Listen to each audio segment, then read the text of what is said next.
अति दारुण काय? दारूचा आणि इंगळीचा काहीही संबंध नाही. दारुण म्हणजे भयंकर आणि भयंकर म्हणजे त्या खालच्या आळीतली अभ्यंकर.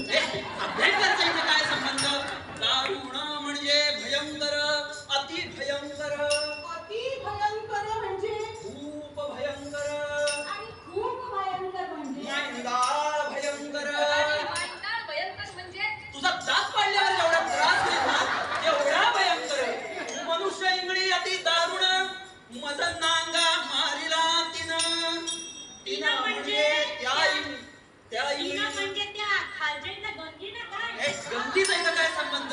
इथं गंगीचा संबंध नाही, इंगळीचं. त्या इंगळीनं रंगी नाही ना, गंगीचा संबंध आहे ना रंगीचा. इंगळी इंगळी म्हणजे काय मोठा विंचू. आणि मोठा विंचू म्हणजे अंदाजे केवढा बरे? साधारण तुझ्या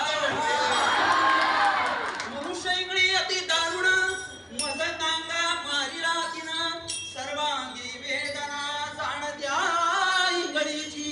अहो विंचू चावला, विंचू चावला, विंचू चावला. गा गा गा गा गा गा गा. देवा रे देवा, बया बया बया, देवा रे देवा.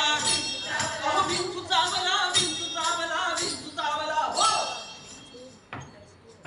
त्या विंचवाला उतारा. उतारा गंडा दोरा आरती धुपाती पंचारती वाजंत्री संत्री बसरी. हा उतारा अजिबात चालत नाही. मग हे गरम गरम पावशे काय ते? दूध असलाही उतारा अजिबात चालत नाही. त्या विंचवाला उतारा तमोगुण मागे सारा. म्हणजे तंबाखू आणि चुना घेऊन मागं काय? आता यात तंबाखूचा आणि चुन्याचा इथं काही संबंध आहे का? त्या विंचवाला उतारा तमोगुण मागे सारा. तमोगुण म्हणजे काय?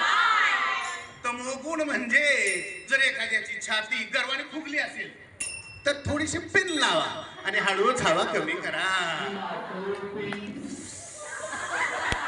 त्या विंचवाला उतारा तमोगुण मागे सारा. सत्वगुण लावा अंगारा आणि इंचू इंगळी उतरे झरझरा. विंचू चावला, विंचू चावला, विंचू चावला. ऐक ऐक ऐक ऐक अग ग ग ग ग